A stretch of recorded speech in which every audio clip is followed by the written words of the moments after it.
इस सेशन में मैं आपको ये इंटरनेट युग में कैसे इंफॉर्मेशन सर्च करना और कैसे पढ़ना थोड़ा बहुत आपको एक छोटा सा ब्रीफ आइडिया दूंगा। इस टॉक का मेन उद्देश्य ये है, अब तक यूनिट 1 लगभग हम कंप्लीट कर चुके हैं। थोड़ा ही बचा है, केवल इसके बाद एक 30 मिनट का लेक्चर बचा है। तो इसलिए हमने क्या कर दिया है, जो स्टूडेंट्स इंटरेस्टेड है एडिशनल नॉलेज में, उनको हमने क्या कर दिया, इस वीडियो के डिस्क्रिप्शन में आपको एक 10 से 12 वीडियो के लिंक मिलेंगे जो आपको कंप्यूटर की अलग अलग चीज़ों के बारे में, जैसे रैम, सीपीयू, हार्ड डिस्क, ठीक है, इनके बारे में एडिशनल इंफॉर्मेशन दे देंगे। तो प्लीज़ आप इन वीडियो लिंक को देख लीजिए और वहीं पे आपके उन वीडियो के लिंक में ही आपको एडिशनल इन्फॉर्मेशन उनके कमेंट्स में मिल जाएंगे। ये वीडियो जो मैं आपको फॉरवर्ड कर रहा हूँ उस डिस्क्रिप्शन में, ये हमने डेवलप नहीं किए हैं, ये यूट्यूब से किसी और थर्ड पार्टीज़ ने डेवलप कर दिया है। हमने केवल उनको शॉर्टलिस्ट करके आपके लिए प्रोड्यूस कर रहे हैं बस। जब आपके मम्मी पापा पढ़ रहे थे या हम पढ़ रहे थे, उस समय केवल टेक्स्ट बुक्स एक सोर्स ऑफ नॉलेज होते थे या टीचर्स। इंफॉर्मेशन मिलना बहुत ही मुश्किल था, क्योंकि खास करके कंप्यूटर साइंस उसी समय इंडिया में स्टार्ट हुआ था। बड़ी मुश्किल से हमें बुक्स मिलते थे और हमें बुक्स कहीं आईआईटी या आईआईएससी लाके हम उन्हें फोटोकॉपी लेके लाइब्रेरी से पढ़ते थे। तो अब अभी डिफरेंस क्या है, अभी आपके पास इतना इंफॉर्मेशन है, ये भी एक प्रॉब्लम है, क्योंकि आपको ये पता नहीं कि कौन सी इंफॉर्मेशन यूजफुल है, कौन सी इंफॉर्मेशन यूजफुल नहीं है। अब आप समुंदर के इंफॉर्मेशन में आप बहुत जल्दी आप डूब सकते हो। तो इसलिए आपको थोड़े स्ट्रैटेजीज अपनाने पड़ेंगे ताकि आपका लर्निंग इंटरनेट से इफेक्टिव हो। ठीक है, तो जैसे मैंने बताया था, तो मैं अभी बताऊंगा ये स्किल्स क्या होते हैं इफेक्टिव लर्नर बनने के लिए नए इंफॉर्मेशन एज में। सबसे पहले जो टॉपिक पढ़ने जा रहे हो आप, अगर आपको उस टॉपिक समझ में नहीं आया, इसके कारण एक या दो ही हो सकते हैं।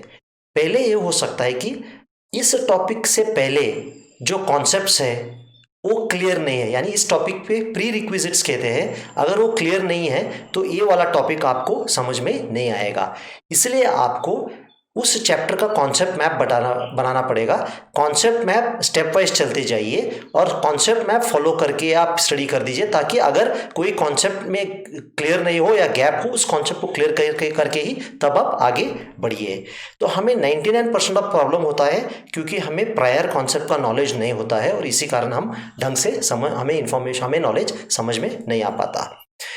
तो हमारे टाइम पे क्या था, टीचर्स, बुक्स और universities main source of knowledge थे, लेकिन आज आपका प्राइमरी या फर्स्ट सोर्स ऑफ इंफॉर्मेशन हो गया इंटरनेट, वो भी गूगल और यूट्यूब। ये टीचर और बाकी चीज़ों से मोर इंफॉर्मेशन और डोमिनेंट हो गए, क्योंकि इसमें quantity as well as quality of information कई बार हम जो दे सकते हैं इससे ज़्यादा होने की चांसेस है।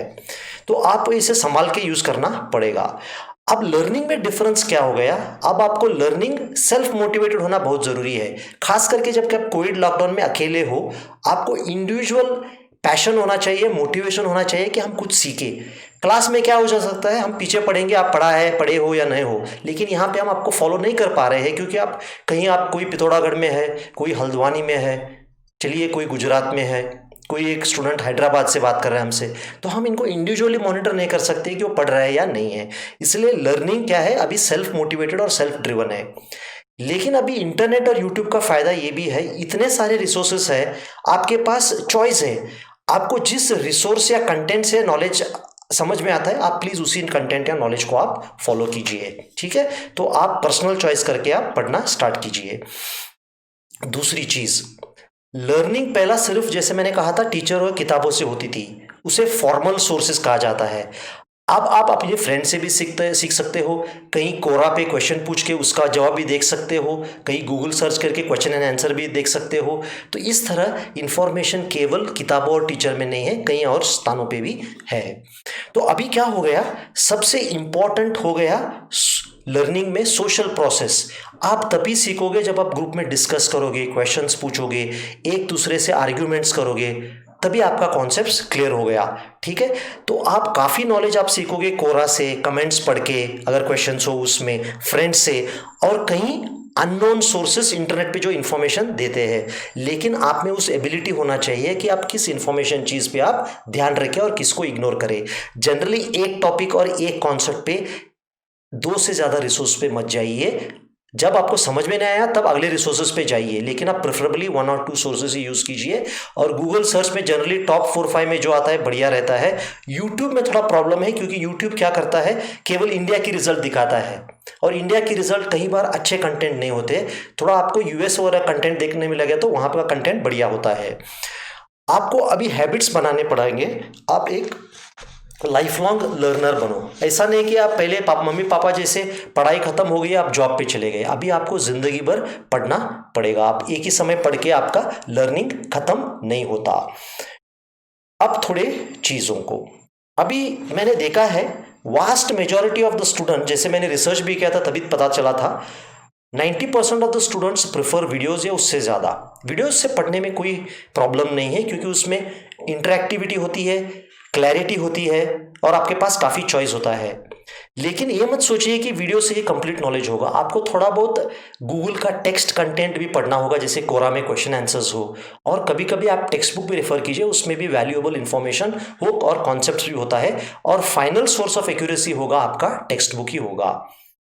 ठीक है, सबसे बड़ा प्रॉब्लम मैंने देखा है, इस टॉपिक पे थोड़ा बहुत बात करूंगा मैं। जो स्टूडेंट्स आते हैं 12th के बाद, वो बेसिकली स्पून फेड होते हैं। तो उनका आदत क्या है, टीचर से छोटी छोटी चीज़ मांगने की आदत होती है, क्योंकि नोट्स, जैसे आपने 11th-12th में कोटा या कहीं से पढ़ा, एनवी सर, केवी सर, XY सर, तो इतना आदत बुरा कर दिया। आपने सीखा है इसलिए पैटर्न मैचिंग सीखा है। आपने स्टडी एंजॉयमेंट और नॉलेज के लिए नहीं किया। आपने सिर्फ स्टडी किया कि मैं एग्जाम क्रैक करूँ। ये लाइफ का गोल नहीं होना चाहिए। इससे आगे आप सब्जेक्ट का मास्टरी पे फोकस दीजिए रादर देन मार्क्स, क्योंकि अगर सब्जेक्ट का मास्टरी हो, मार्क्स ऑटोमेटिकली मिलेंगे और आपका करियर वैसे ही डेवलप होगा बड़ी अच्छी तरीके से। दूसरी चीज़, बच्चों को बुरी आदत है मेमोराइज करने की या बाय हार्ट करने की। इसे आप प्लीज़ अब छोड़ दीजिए, क्योंकि अभी आपसे कोई फ़ायदा नहीं होगा। क्योंकि आप जो मेमोराइज कर सकते हैं या बाय हार्ट करते हैं वो ऑलरेडी बुक्स में, इंटरनेट पे अवेलेबल है। तो कंपनी आपको क्यों लेगी? अगर वही चीज़ आप कंप्यूटर में इतना आसानी से मिल रहा है आपसे, मैं वॉकिंग कंप्यूटर क्यों खरीदूं? ठीक है, आपका क्रिएटिविटी, प्रॉब्लम सॉल्विंग एबिलिटी, ये सारे इंपॉर्टेंट है। तो सब्जेक्ट मास्टरी पे ध्यान दीजिए। मैंने देखा है बहुत सारे क्वेश्चंस जो है, बहुत ही अच्छे क्वेश्चंस पूछे हैं कमेंट्स में, लेकिन कहीं 1% हो सकते हैं वेरी बेसिक क्वेश्चंस है। मैं उनके खिलाफ नहीं हूँ, क्योंकि आप नए हो, बट पहली स्टेप पे आप थोड़ा गूगल करके सिंपल क्वेश्चंस को स्टडी करने की कोशिश कीजिए। क्योंकि इससे इंपॉर्टेंट क्या होगा, जब आप कंपनीज में जाओगे एक हैबिट बनेगा, जब आप प्रॉब्लम आएगी आपके पास, आप सर्च करके खुद सॉल्व करने की कोशिश करोगे। अगर आप हर टाइम स्पून फीडिंग पे डिपेंडेंट रहोगे, आपका एबिलिटी और कैपेबिलिटी नहीं डेवलप होगा। तो इससे ये कह रहा हूँ कि मैं फ़िश खिला सकता हूँ 1 दिन के लिए, 2 दिन के लिए, लेकिन अगर मैं आपको फ़िश पकड़ना सिखा दिया तो आप ज़िंदगी भर आप भूखे नहीं रहोगे। ये मेरा फंडामेंटल मैसेज है। इस वीडियो का मेन आइडिया यह है कि हमने एडिशनल रिसोर्सेस इस वीडियो के डिस्क्रिप्शन में उनके लिंक्स दिए हैं। ये देखना सबके लिए बिल्कुल कंपलसरी नहीं है। जैसे वर्ड है एडिशनल रिसोर्सेस यानी एडिशनल नॉलेज, जिनको इंटरेस्ट है वो देख लीजिए। सिलेबस और इससे कोई रिलेटेड नहीं है, लेकिन जो आगे कंप्यूटर साइंस कंटिन्यू कर रहे हैं, इलेक्ट्रॉनिक्स कर रहे हैं, इलेक्ट्रिकल कर रहे हैं, उन्हें देखना बेहतर होगा, क्योंकि आपको नॉलेज बढ़ेगा। और पढ़ाई में एक देखा है मैंने, जैसे आप ज़्यादा समझने लगोगे आपका इंटरेस्ट बढ़ेगा, आपका क्यूरियोसिटी बढ़ेगा, और उसी तरह आप ज़्यादा सीखोगे। खास करके एक एग्जाम्पल देता हूँ, बहुत लोगों को मैथ्स क्यों अच्छा नहीं लगता? मुझे भी अच्छा नहीं लगता था जब मैं स्कूल में था। कारण एक ही है, क्योंकि हम उसका एक्चुअल मीनिंग नहीं समझ पे आते हैं, हम सिर्फ उसे मैकेनिकली सॉल्व कर रहे हैं। लेकिन अब जब मैथ्स का मीनिंग आपको समझ में आएगा, आपको लगेगा कि मैथ्स उतना इंटरेस्टिंग और फन सब्जेक्ट कोई नहीं है। उसी तरह प्रोग्रामिंग भी ऐसा ही होगा। आप थोड़ा एफर्ट डालोगे, आपको अनलिमिटेड हैप्पीनेस देगा। अगले 4-5 वीडियो सेशन में हम आपका प्रोग्रामिंग लॉजिक डेवलपमेंट के बारे में बात करेंगे। तब तक